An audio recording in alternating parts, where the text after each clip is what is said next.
Más allá del aula, un ratito para reflexionar juntos, así que estoy contigo cuando sea que me escuches.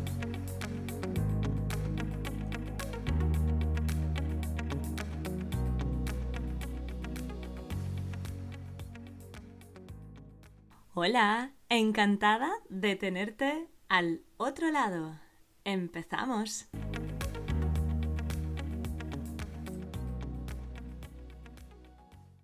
Dentro del aula.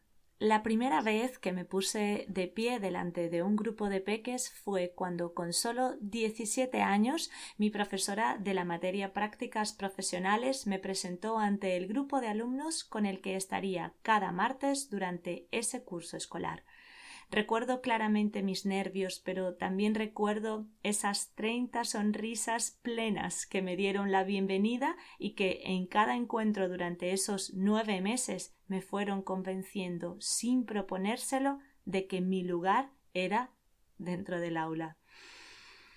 Los siguientes 4 años de prácticas profesionales continuaron fortaleciendo mi convicción y ampliaron mi perspectiva del mundo de los peques de forma abismal, porque mi interacción con los grupos de cada centro se basaba principalmente en la observación, lo cual me permitía ser parte de sus actividades casi como una más de la clase.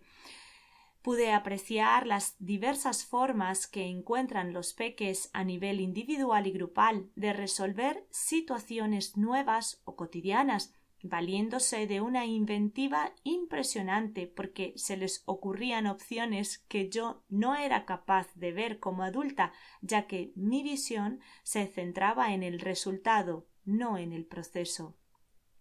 También descubrí que las actitudes y acciones de las tutoras de aula era fundamental, porque aunque había rutinas que había que hacer de formas muy específicas, les dejaban momentos en los que tuvieran que decidir desde su perspectiva, propiciando así la inventiva que os decía y también la seguridad en sí mismos.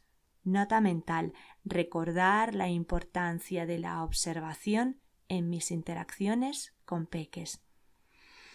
Por supuesto, al acabar la carrera, gracias a la recomendación de la madre de una amiga de mi madre, que era profesora, llegó la posibilidad de tener a mi primer grupo de alumnos.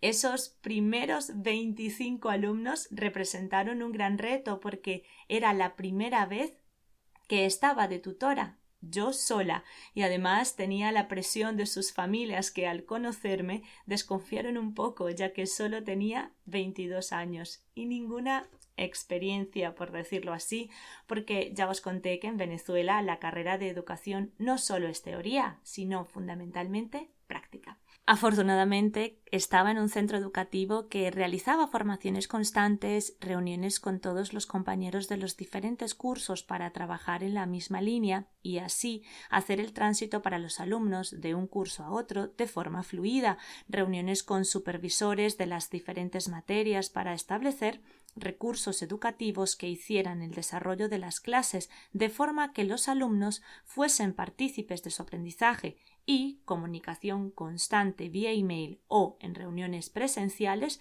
con las familias para también hacerlas partícipes del aprendizaje de los peques, facilitándoles herramientas que fortalecieran las habilidades específicas de cada peque. Asimismo, tengo que destacar que de quienes más aprendí fue de mis 2 compañeras de curso, puesto que además de tener una gran cantidad de recursos y conocimientos, sus pedagogías para transmitirlos me aportaron muchísimo. Sí, otra de las cosas que hacíamos era entrar de oyentes a las clases de los compañeros para ver diferentes formas de impartir los conocimientos. Obviamente, todo ese contexto favorecedor me dio mucha confianza para estar en el aula y así, cada día con mis alumnos fue una aventura llena de aprendizajes. Pude dedicarle a cada uno la atención que requerían y descubrir que sus conductas no solo dependen de mis herramientas para mantener su atención, puesto que a veces las cosas que les ocurren fuera del aula les influyen dentro de la misma. De allí la importancia de dedicarles tiempo para escucharles y mantener una comunicación activa con las familias. Al acabar ese curso escolar, las familias me dedicaron palabras y gestos preciosos de agradecimiento, me hicieron sentir inmensamente satisfecha de haber escogido quedarme en la carrera de educación. Y entonces me llamaron de otro centro educativo en el que había entregado mi currículum hacía unos 3 años cuando aún estaba estudiando. En principio no quería cambiarme porque estaba muy bien. Sin embargo, en la entrevista recordé que cuando entregué el currículum tenía mucha ilusión por trabajar allí. Y me recorrió un escalofrío de los que dan cuando el corazón habla. Así que acepté el trabajo. En este nuevo centro educativo también contaba con formaciones constantes, reuniones con los compañeros y con las familias. Por supuesto, se sumaba el subidón con el que venía del otro centro, así que en cada clase puse en práctica todo lo aprendido. Mis 38 alumnas del primer curso escolar y mis 35 del segundo fueron grandes maestras, porque cada día me enseñaron diferentes formas de abordar los conocimientos, puesto que al ser tantas y evidentemente diferentes entre sí, propiciaban clases muy participativas con sus elocuentes intervenciones y cuestionamientos de cada nuevo contenido. Además, eran grupos muy colaboradores entre sí, por lo que era fácil terminar las explicaciones o actividades programadas antes del tiempo establecido, permitiéndonos tener momentos para conversar de muchísimos otros temas que les interesaban, y así me daban ideas para hacerles las clases menos tediosas. En marzo del 2007, dejando toda la programación de contenidos y actividades hecha para lo que restaba de curso, me despedí de mis compañeras, de mis peques y sus familias. Como has podido escuchar, mi experiencia en aula ha sido maravillosa y por eso en los primeros 4 años en España me dediqué a realizar las gestiones necesarias para volver a estar dentro del aula.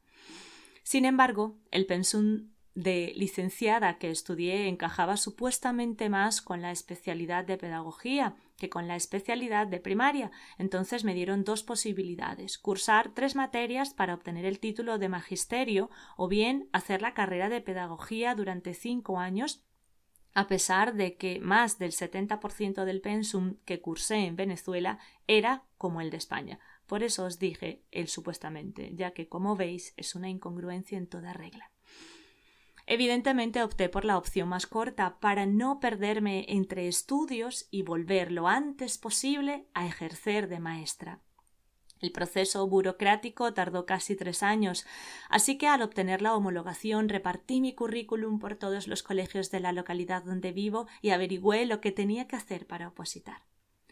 Para resumir y no aburriros en este podcast, mi castillo de naipes fue derrumbado por la abrumadora realidad, es decir, en los centros privados los procesos de selección eran largos, pedían un curso de capacitación y las probabilidades de quedar en la plantilla eran pocas, y para opositar debía prepararme en una academia durante todo un año sabiendo que las probabilidades de entrar a un centro educativo público eran muy bajas.